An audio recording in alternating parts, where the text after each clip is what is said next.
All right. Hello and welcome to what I suppose you could describe as episode 1 of a Road to GM series, but more accurately, this is mostly a way to force myself to analyze my own classical games. Obviously, that is by far the most important component of chess improvement is analyzing your own games, finding your own mistakes, correcting especially your openings, but even more generally, just sort of your weaknesses in general. And it's something that I've slacked on for most of my career because, as I've said many times on stream, studying chess in solitude is extremely boring. And so this is my way of trying to force myself to engage with the analysis a little bit more, verbalize my thought process in a way that has to be at least somewhat understandable, but also hopefully produce something interesting. The sort of journey from IM to GM is one of the most interesting parts of people's chess careers in general, and so hopefully if I ever make GM, we'll be able to look back on these and laugh at how bad I'm playing.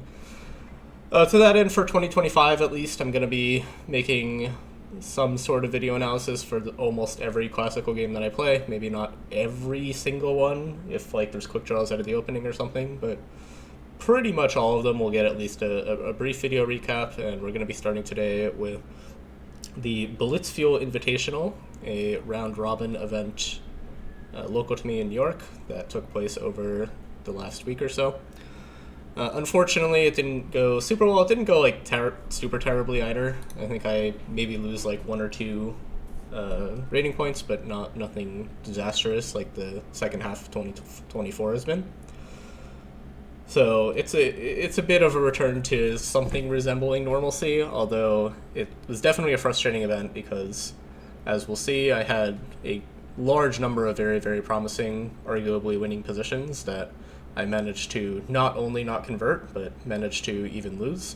So in a somewhat better world where I was able to convert some of those, not only would this have been a very positive event for both rating and mental stability, but possibly would have been in the territory of making my second GM norm if I had converted all of them, which isn't super realistic, but it was at least within the realm of possibility.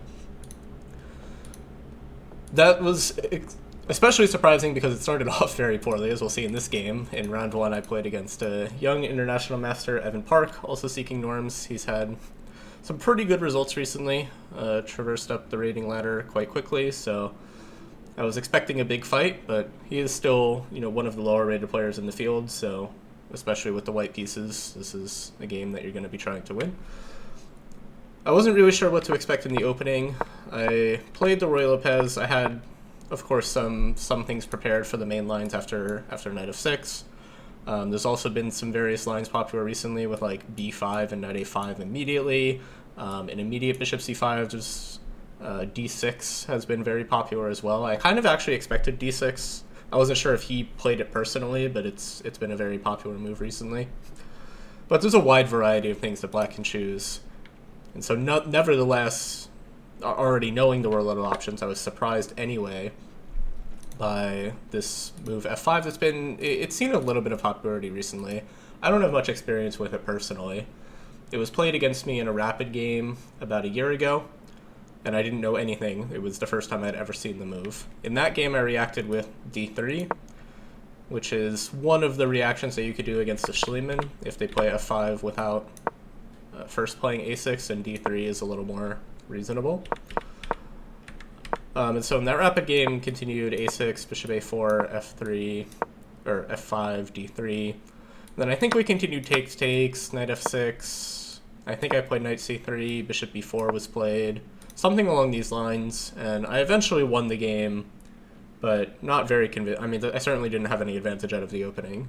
In fact, black was probably better, if anything, so I knew I didn't want to repeat that. But after that rapid game, I had analyzed this position a little bit. The main line is to play d4, trying to break in the center, considering that black has weakened his own king safety considerably with f5. It makes it very difficult for him to ever castle because this diagonal becomes a problem. He's also not very developed, so the center opening up completely would be very favorable to white. The line continues with ed4, as was played in the game. Now the main move is to play e5, trying to close up the center a little bit, resolve this tension between the e4 pawn and the f5 pawn. while maintaining the argument that black can't ever really castle because there's a lot of problems along this diagonal. But in practice, it seems that black has done mostly okay from this position. I believe Progdananda played this in the candidates even, which was the main catalyst towards people playing this more. We're starting to take it a little more seriously. You know, if it's good enough for a player in the candidates, it's obviously going to be good enough for players of my level. I think it was against, I want to say it was against Vidit. I might be misremembering, but it was definitely something along these lines was played, and black won a very nice game. So when I was analyzing this position, one of the obvious questions to ask is, okay, why don't we just take this pawn? Which is, you know, theoretically hanging. The computer gives it a question mark for very concrete reasons, but I didn't think it was that simple. The correct move for black is to play queen e7 check, disturbing the king, because there is no good way to block this check. Normally we would be able to play something like bishop e2 or bishop e3 to sort of resolve the problems on the e-file while still maintaining castling rights, but here we're obligated to play king f1 or queen e2, but then black is clearly better. And after king f1, black can continue his development with, for example, a simple move like knight f6. But I felt that this position wasn't so simple. I would play, for example, c3, trying to activate my knight. And if black does something like takes, which is very natural, then after takes, e5, bishop b3, white is doing extremely well. It's not easy for black to complete his development because this bishop on f8 doesn't really have a clear home. The queen on e7 is blocking this diagonal, and playing g6 is always very difficult with this pawn restricting the king side. So I thought that a position like this would be very, very promising for white. And in fact, the correct path for black to equalize, or even argue for an advantage, is relatively narrow and involves what I would consider to be somewhat counterintuitively going after this bishop immediately. Despite black's complete lack of development, we're dedicating 3 tempi to going after this bishop just to resolve this diagonal. And even here, like, it's not like black is immediately claiming an advantage. This is still a very rich position. It is also, it should be noted, a full pawn sacrifice. The pawn on f5 is not super healthy. It'll probably eventually drop, but white will be up a pawn after something like c takes d4, takes, queen f7, takes, rook g1, preparing to play g4, holding the pawn. And okay, the computer gives black a very, very small plus here, like minus 0.3. But in practice, I mean, black already has to come up with this idea to go for this position in the first place, which I don't think is that simple. And evaluating this position from afar, I don't think I would see this with black from like 5 moves ago and think, oh yeah, black is clearly better. I would think maybe like black is doing okay, you know, black has 2 bishops. He has relatively natural places to put his pieces now, but he is down a pawn. So I would figure there'd be compensation, but not necessarily much more. And so when I was looking at this a year ago, I thought it would be very natural, or, you know, one of the questions that I had looking at this from the black side is, okay, queen e7 does disturb the king, but it blocks in this bishop. So why don't we play bishop b4 first, and then play queen e7? Which seems like a very natural thing to try, but it gives white a lot of time to accelerate his development. So after c3, this is all played in the game, queen to e7, king to f1. Now we have a slightly better version of the other line we were looking at, where now after c3, if the bishop was back on f8, then, as we saw, black has options to simply ignore this threat to the pawn, play something like b5, knight a5, bishop b7, just develop and sacrifice the pawn. But here, black is simply forced to take. There's no other option. I mean, technically you can sacrifice the pawn again, but now you're not really getting anything for it. You just gave away a pawn for no reason. So here, black is obligated to take. All this, again, happened in the game. White takes with the knight. White can also take with the pawn. That's another way to play the position, but I think taking with the knight makes the most sense, just going for rapid development. And now white's plan is very clear. White would like to move this bishop anywhere, probably to g5, then play something like queen d3, supporting the pawn on f5, activating the rook to go to e1, and the e-file that was a problem for white because there was no way to deal with it, it now becomes a problem for black because black kind of has all exactly the same problems. There's no good way to block the e-file. So if, for example, black were to play a move like knight f6, this is one of the lines that I had looked at, then after knight d5, takes, black is unable to castle. And now very quickly bishop g5, a3, b4 to get rid of the bishop, and rook e1 is already a very, very big threat. There's not a very good way to deal with it. The bishop can also go to f4, which hits the c7 pawn. So in this position, I thought black would be basically forced to play a move like queen f7, trying to castle. Computer finds better moves. They all involve moving the queen. Apparently queen d6 and queen c5 are both almost acceptable. But in any case, white will not allow the exchange of queens. And now the problems continue for black. Black is still not able to immediately castle because bishop b3 would win the queen. This diagonal continues to be a very big problem. White has very clear plans. White is just going to play g4, king g2 to resolve any problems on the king side, develop the bishop, put the rooks in the center in some order. Position basically plays itself. This would be very, very pleasant. And so my opponent decided correctly to not allow the knight to come to d5, which would be very powerful, and instead took on c3. After recaptures knight f6, now white has a big choice to make of how to continue. The most natural way to continue is to continue the plan that we've been talking about all along with the move bishop to g5. And now white would like to continue with queen d3, rook e1, put pressure on the e-file. The thing that scared me off of this line was the continuation castles, bishop b3 check. Now, not d5. d5 looks very interesting at first glance because if white does accept the pawn sacrifice, then black's development is considerably easier after collecting the pawn on f5, which will probably be taken. I mean, white can play g4 to temporarily hold the pawn, but even after something like bishop d7, this rook comes to d8, this rook comes to e8. Black has sacrificed a pawn, but his development is very, very quick for it. And there are better moves here. I mean, the immediate rook d8 is also quite unpleasant for white to face. White would have to play c4 to hold the bishop. Knight b4 is now available.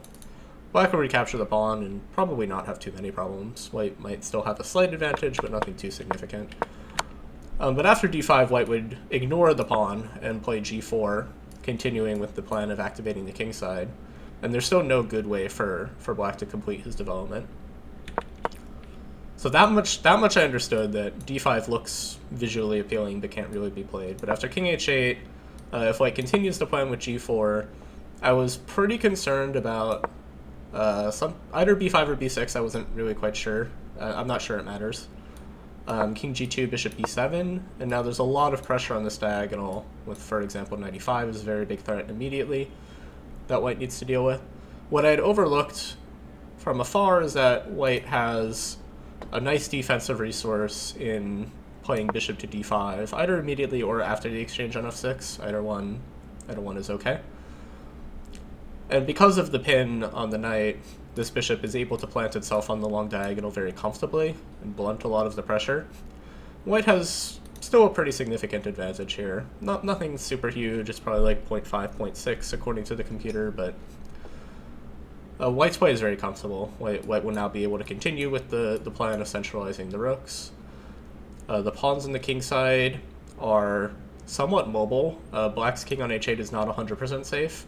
For example, if black were to continue with rook to e8, queen to e2, let's say some lackadaisical move like a5 trying to expand on the queen side, eventually white will be able to take or move the bishop back, then play g5, g6. We can even play h4, h5, h6 unprompted a lot of the time without any other support, because playing h6 for black is always very dangerous, inviting the sacrifice and also making this square available for a knight maneuver.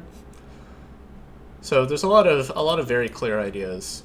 So if black continues with something like b4, we can play takes, resolve the problems on the queen side, centralize the pieces. And black is very quickly running out of moves. You know, these plans will continue on the king side, so white is not without ideas. And it's not really clear what black is doing in the meantime, because He has no central control. These pieces don't really want to move. There's a lot of pressure on this d7 pawn, so for example, if black tries to resolve the long diagonal, we can just go ahead and grab the pawn. There's no problems. This configuration is very, very solid. And so this is one way that black can just sort of lose very quickly if he's not careful. In this position, it's really not clear what kind of plan to even suggest for black, honestly. The computer gives g6 in a lot of lines as really the only way to kind of play, but this looks very dangerous for black. I mean, the idea is very much connected with takes and not recapturing, which would be a complete disaster for black because h4, h5, and he's getting completely checkmated. But to play the very nice move queen g7, intending to recapture with the queen, just put a lot of pressure on the g file. So black would basically have to find this idea. I don't think it's that easy an idea. And even then, I mean, white is still better after any simple move like just queen d2, continuing the plan. So this would have been white a very, very, very promising position. But I was attracted to another idea here that turned out not to work, but I thought during the game seemed clever, which was this move queen b3. You can see the computer's already giving this a double question mark, which I think is a bit harsh, but concretely it is indeed not working. The idea is to prevent castling by taking control of this diagonal.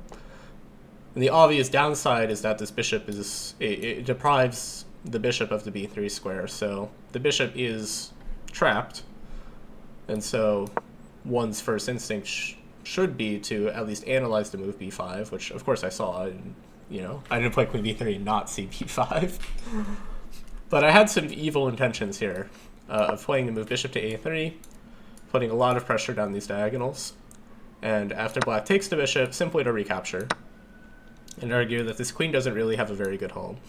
If the queen goes back to d8, then white has a number of options of how to give checkmate. We can play knight g5 first as a very subtle way of taking away the f7 square, but even the brute force approach of just check, king to f7, queen c4, check. The king has no squares left to run, so d5 is forced. And now even just simply taking the knight, white regains the material, is actually up a pawn, and is also still giving checkmate. So this would be completely over. The only other move for the queen is to go to f7. We can't go to e4 because rook e1 would skewer the queen to the king. So queen f7 is forced. Now we continue to harass the queen with knight to g5. And now black has a few options of where to put the queen. I had mostly analyzed queen to d5, after which we can play the move rook to d1 first, harassing the queen even further.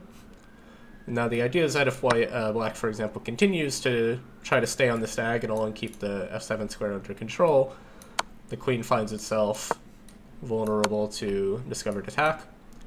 White will pick up the queen and end the game. And if black abandons this diagonal, for example, with queen a5, then after check, king d8, there's no more defense of the f7 square. And so these three pieces that look like they're very, very far apart from each other actually coordinate perfectly to deliver a very nice checkmate in the middle of the board. So in this position, black is forced to capture on f7, and then after check, block with knight e5. But here white will very comfortably regain the piece, and I felt that white had very, very good chances here. The computer finds some ways to defend. Throwing this check first is very important, forcing the king to a bad square. And now after bishop e7, knight takes e5, black is able to generate just enough counter chances to hold. But even this position I thought was comfortable for white. Black's king is in very serious trouble. I didn't see this during the game, but I didn't really understand when I was reviewing this why this is so equal. The line continues, and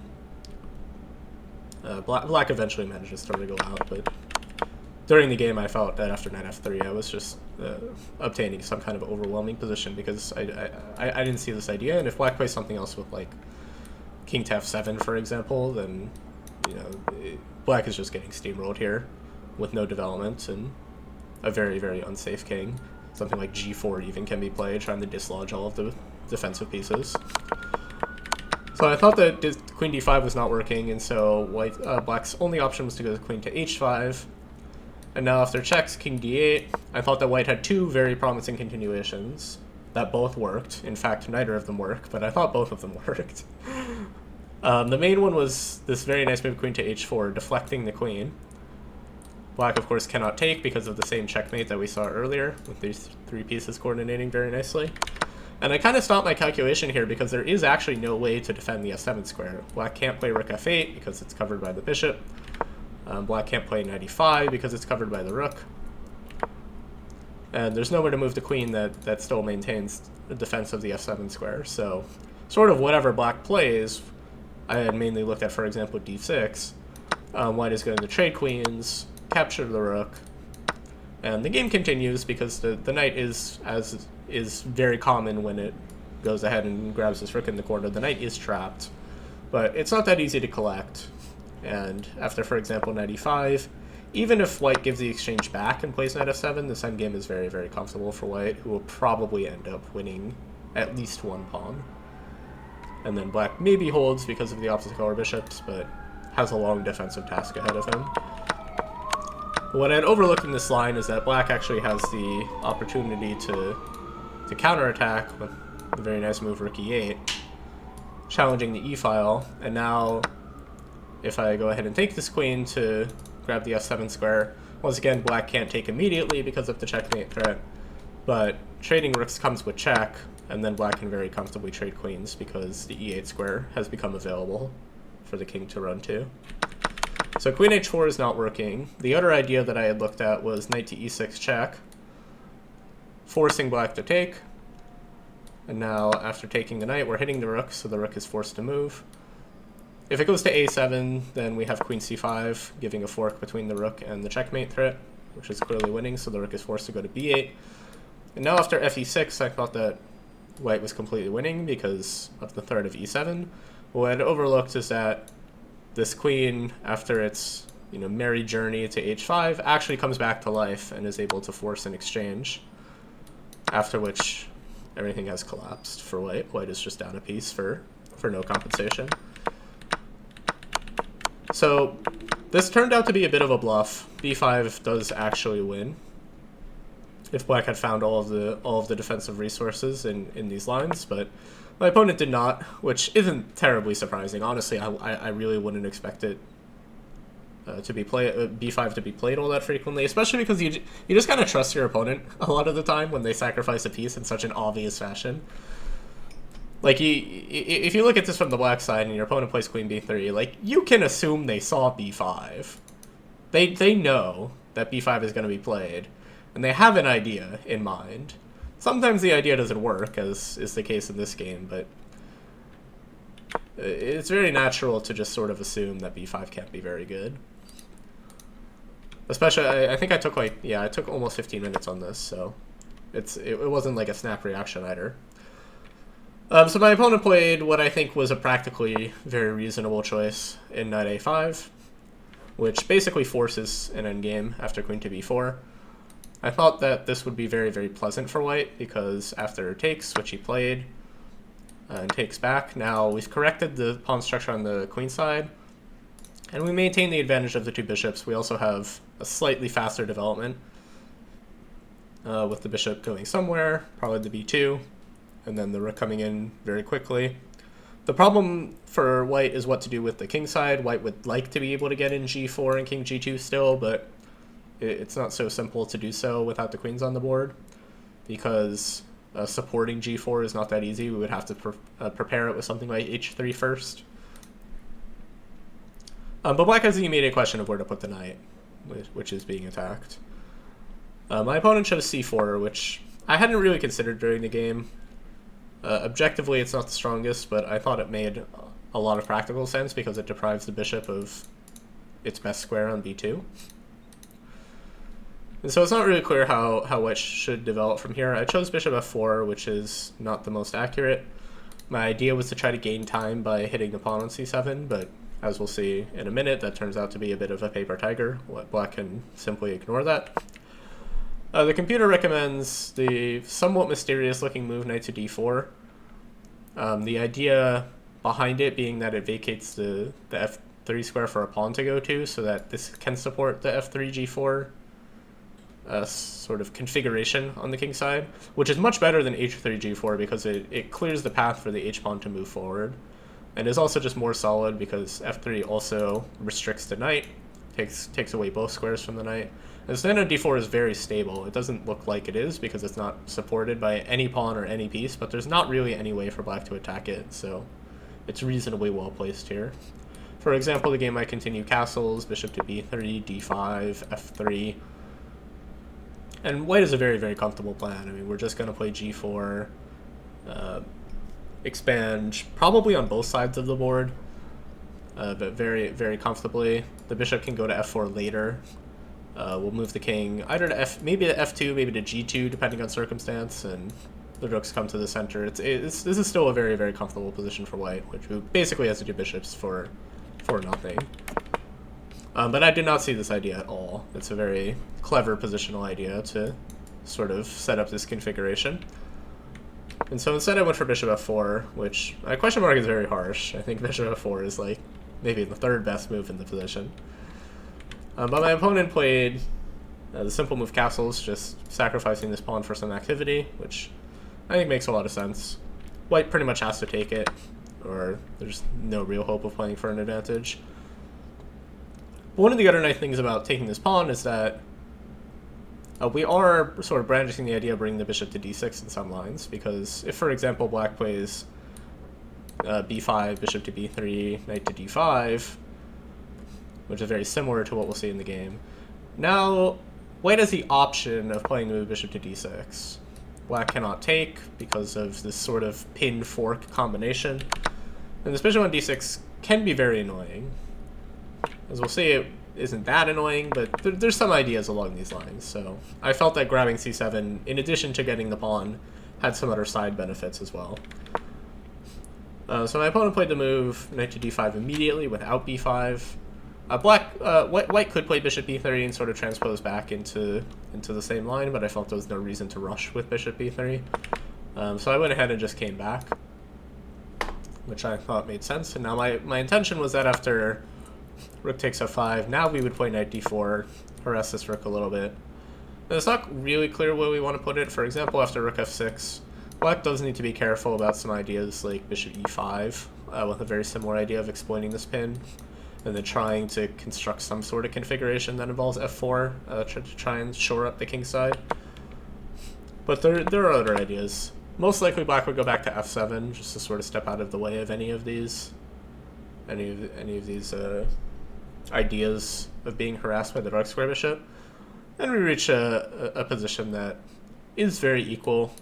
We would probably continue bishop b3, b5, and then even a simple move like a3, just defending the b4 pawn. Black has enough activity to compensate for the pawn, but probably not much more. Most likely white will give back the pawn at some point, or will liquidate into some kind of opposite color bishop position. White will continue with f3, king f2 if he's given the time, so black doesn't have like infinite time to sit on this position. That an idea does need to be played. So I was reasonably happy with that position. But my opponent found a very powerful idea that I completely underestimated, which was to just grab this pawn on b4. And so it looks like this should be impossible because of what I played very quickly with bishop b3. Black is forced to play d5. He can't play b5, which was the other normal way of defending the knight because of this idea with bishop d6. The rook and the knight are forked, and white wins at least in exchange, as well as the game. So d5 is forced. And now it looks like white is able to play takes and bishop d6, which is what I played in the game. I realized a problem with it by now, but I played it in the game anyway. But now black has this very nice move for knight to c2. Countering the threat on the rook with a threat on the rook of his own. And it turns out there's no good way to collect this knight. You know, in many of these normal situations, normally white would be able to retreat the bishop sort of anywhere and trap this knight. But in this particular case, because of the opposite color bishops mostly, black is able to just kind of take, and the knight is actually very, very safe on c2. There's no real way for white to organize any serious threats to it because his bishop is very, very powerfully defending it. So after knight to c2, I'm obligated to play rook to c1. Black now has two choices. He could play either rook d8 or rook f6, either way to attack this bishop. My opponent chose rook d8, which is the more natural one. Here I played the move bishop to c7. Now, my intention after rook to d7 was to play this interesting looking move bishop to e5. We're still hitting the knight, so it has to move. If it goes to a3, which would be very natural trying to hold the pawn on c4, then we can continue to harass her with bishop e2. And after rook to d3 defending it, knight to e5, white is completely out of danger now. Black most likely will even sacrifice an exchange, which is unpleasant for white. I wasn't 100% sure that white can hold this position, to be honest, but objectively speaking, of course, white is not supposed to lose. So the knight will probably not go to a3, it'll instead go to b4. And here my intention was to sacrifice an exchange. The idea being that after king e2 takes on b4, it's not actually that easy for black to consolidate his position. For example, after bishop takes f5, rook takes b7, there's a lot of counterplay against this king. If black tries to hold everything with g6, then after knight g5, white is even maybe winning. Apparently there's ways to defend, but after something like rook c8, rook g7, knight takes h7, I mean, white is never worse because there's always a perpetual, at least. And if the king runs to d8, then these pawns on the king's side are going to start running. White has two pawns for the exchange, very active pieces, can very comfortably play for a win. So black would be forced to give away that pawn after something like rook e8. Now we don't really want, I mean we can take as white and play rook g5 here, this is also possible. But stronger is even just to bring the king into the game. And white is doing very, very comfortably here. So black would have to find the move b5, which is not that hard a move, but he would have to find this move, and then after rook g4 would have to find the move rook a7, which is the other point of b5, opening up the 7th rank. And if black finds all this, then black is up a very comfortable exchange here, should probably win. Still not that easy, but should win with correct technique. But I thought this was my best chance at this stage. Instead, my opponent played an interesting move rook to d3, which turns out to be objectively the correct move. During the game, I thought this was maybe giving me some chances, but his technique turned out to be pretty much perfect. The reason that I thought it was giving me some chances is it allowed me to try this interesting move g4, protecting the f5 pawn and, most importantly, keeping the right square bishop out of the game briefly, even though this looks extremely ugly for white after takes and b5. I thought this gave me at least some chances because my pieces can activate slightly. The main question is what to do with this rook. There's two options. We can either go rook g1 to rook g3, or try to go king e2 and then rook d1. After rook g1, bishop e7, rook g3. I didn't really like the move bishop to e4, which I thought was very unpleasant because it kind of forces the exchange. This rook doesn't really have a particularly good place to go to. If I go to like d2, then after rook d3, king e1, takes, this rook is just not participating, and I thought that the pawns running down would be pretty much unstoppable, which I think is pretty true. Maybe this was a better chance than what I did in the game. But after, for example, the exchange of rooks, I have to do something about this pawn, so like, let's say h3. And then again, black can sort of recover the same configuration, play b4, and I felt this would be very, very difficult to stop. So I elected for king e2, which I thought would give me a little more chances to bring the rook into the game.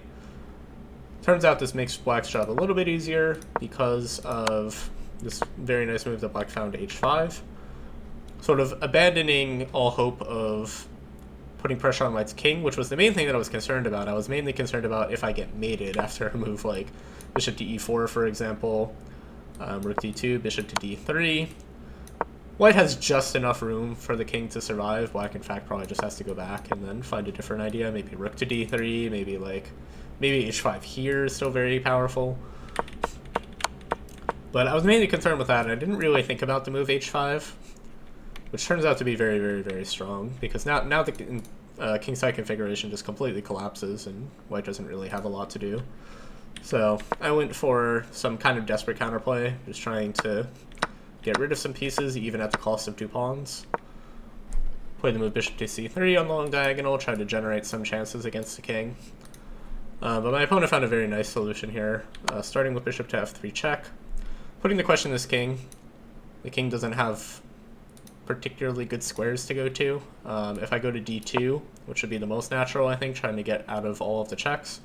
Then after bishop c6, there's a double attack on the rook and the pawn on f2. So things collapse very, very quickly for white. This basically means that king e3 is forced, as I played. Then my opponent found a nice idea, bishop to c6, rook c7, rook to f3. Sort of swapping the positions of the bishop and the rook. And now after king to d4, which is forced, I can't afford to go back to the second rank because then taking on f2 would come with check. He has a very simple move, just bishop to e8, keeping pressure on this pawn. I gave some checks and then went after the a pawn, but after the move rook to a3, it's clear that there's nothing left to play for.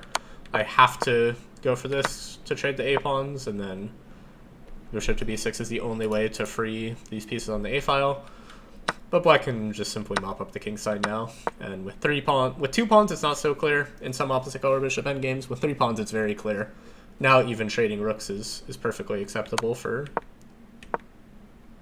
black, and so the rest of this is a very simple mop up, and I had to resign. So a very unfortunate start to the tournament. Obviously losing with white is as bad as a tournament can start, especially a round robin, and especially a norm round robin, where that basically ends your chances of making a norm immediately. But there's something freeing about it too.